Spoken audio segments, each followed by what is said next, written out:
Le chiffre du jour, 25% des Français ont déjà fait semblant d'aimer le café, c'est-à-dire un quart des consommateurs, alors que la France, pourtant, est le 5e marché mondial du café en volume de consommation. On en parle avec Michael Mendes Diaz. Bonjour. Bonjour. Directeur chez Delta Café, c'est un torréfacteur portugais, vous êtes présent dans 45 pays. Faire semblant d'aimer le café, c'est une drôle d'idée. Pour quelle raison est-ce que 25% des consommateurs font semblant ? On appelle ça les injonctions sociales. Il y a plein de raisons dans l'étude qu'on a menée avec Opinionway qui nous expliquent pourquoi on peut faire semblant d'aimer le café. L'une des principales, c'est faire une bonne impression à la personne qu'on a en face de soi.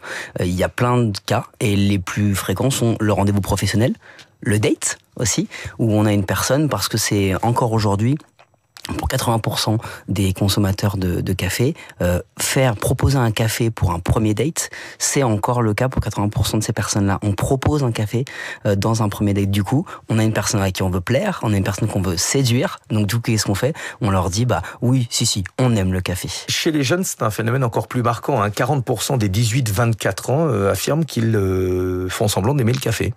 C'est ça, c'est encore plus marqué chez eux, parce que du coup, il y a aussi un phénomène qui est que cette Gen Z, les 18-34, consomment moins de café que par exemple les baby-boomers. On passe de 61% à 88% pour les baby-boomers qui consommaient du café.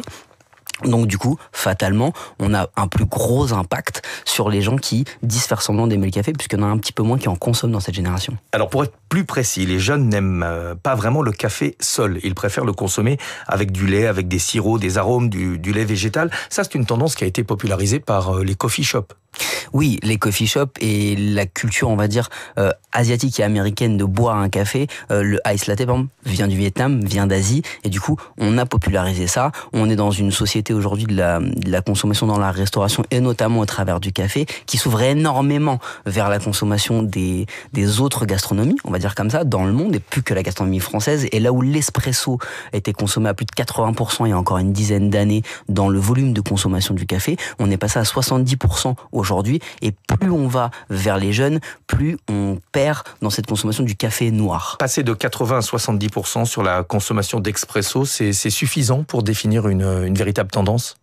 Oui, parce que là on parle de toutes les générations confondues. Si vous arrivez sur cette fameuse génération Z, les 18-34 ans, comme on en parlait tout à l'heure, on est à plus de 33% des consommateurs qui ne consomment que avec du lait et non plus une fois de temps en temps. Donc c'est vraiment une vraie consommation, c'est une vraie tendance et on le voit, vous en parlez tout à l'heure par rapport au coffee shop où aujourd'hui on appelle ça la coffee shopisation du marché où on a vraiment le coffee shop qui se déporte partout, non plus juste sur les acteurs spécifiques que l'on connaît, les très grandes marques, mais aussi vous pouvez trouver ça dans une grande surface, vous pouvez trouver ça dans une gare, dans un aéroport. L'offre coffee shop s'est étendue et est devenue un standard pour le consommateur français. Voilà, et pour le café c'est devenu un peu un jus de chaussette qu'on mélange avec des arômes, sans critique évidemment, mais c'est un café filtre qui est extrêmement dilué.